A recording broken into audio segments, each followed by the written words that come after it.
후기 기독교 사회로 접어든 한국의 개신교. 작금의 한국 기독교의 분위기는 급속도로 후기 기독교 사회로의 몰락을 향하고 있다.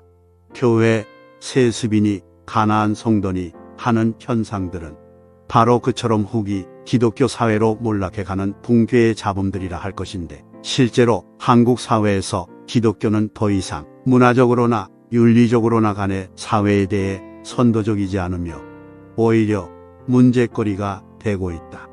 일례로 교회에서의 분쟁을 해결할 수 있는 방안이 어느덧 세속 법정의 판결밖에 없는 실정이 되어 있으니, 사회적으로 교회는 언제든지 분쟁을 초래할 수 있는 잠재 집단과도 같이 되어버린 것이다. 그 가운데서 한국의 교회들이 이미 후기 기독교 사회로 접어들어 있음을 나타내는 단적인 지표인 가나안 성도, 즉 교회에 안 나가는 성도 현상에 대해 생각해보자. 이는 곧 신앙의 정체성을 상실한 사람들이 급속도로 증가하는 현상으로서, 한국의 교회들이 신앙의 정체성을 상실한 명목상의 신앙인이자 교회에 대한 피해의식에 사로잡힌 실천적 무신론자들을 양산한 것을 단적으로 예표하고 있다.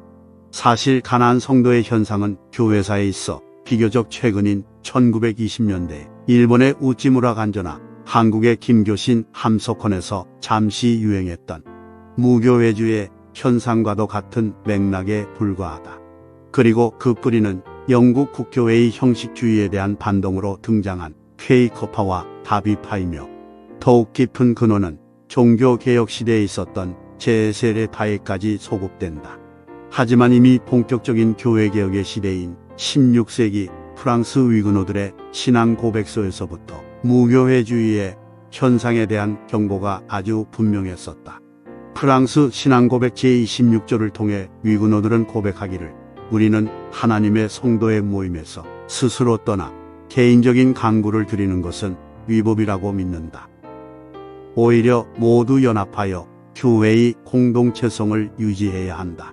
신앙이 진정으로 성숙해지려 할 때마다 이것이 모든 기본이 되는 것으로, 하나님께서 교회의 참된 제도를 세우신 곳은 어디든지, 비록 관원들의 법령이 이러한 교회의 제도에 반한다 할지라도 예수 그리스도의 몽회와 공적인 가르침에 자신을 복종시켜야 한다.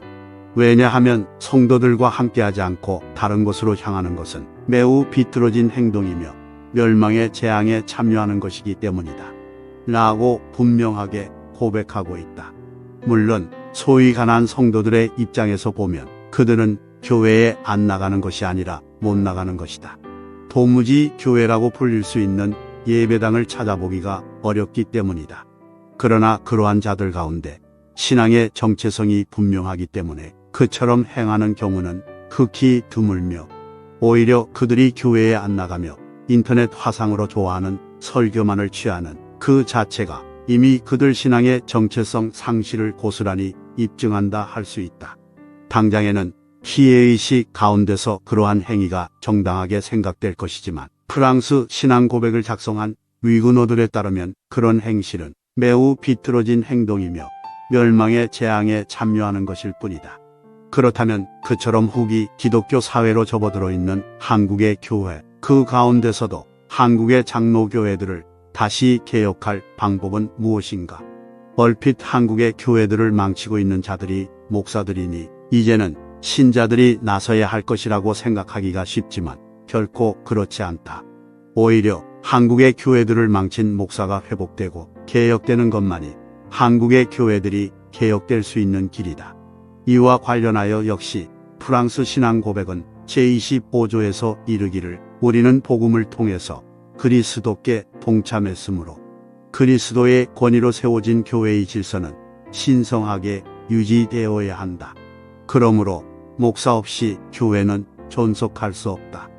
목사의 직임은 무리를 지도하는 것으로 정식으로 청빙되어서 그 직책을 충실하게 수행할 때 우리는 마땅히 그를 명예롭게 대하고 존경하는 마음으로 그의 말을 들어야 한다. 하나님께서는 이러한 방편이나 하위 수단에 매이지 않으시지만 다만 이러한 방법으로 우리를 다스리시는 것을 좋게 여기신다. 고 했다. 그런즉 교회의 존립과 개혁, 그리고 회복과 부흥에 있어 정식으로 청빙된 목사는 가히 절대적인 것이다. 최근 한국의 여러 장로교회들에서 장로교회의 교리에 대한 관심이 일어났지만 안타깝게도 여전히 목사들의 관심이 부족한 실정이다.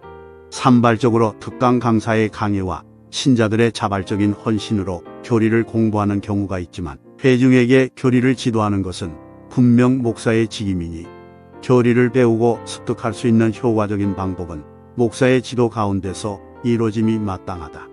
그러니 지금부터라도 목사들은 최선을 다해 자신에게 맡겨진 성도들을 바른 교리, 즉 자신이 속한 교단의 신앙 고백에 맞는 교리를 지도하려고 해야 마땅할 것이다.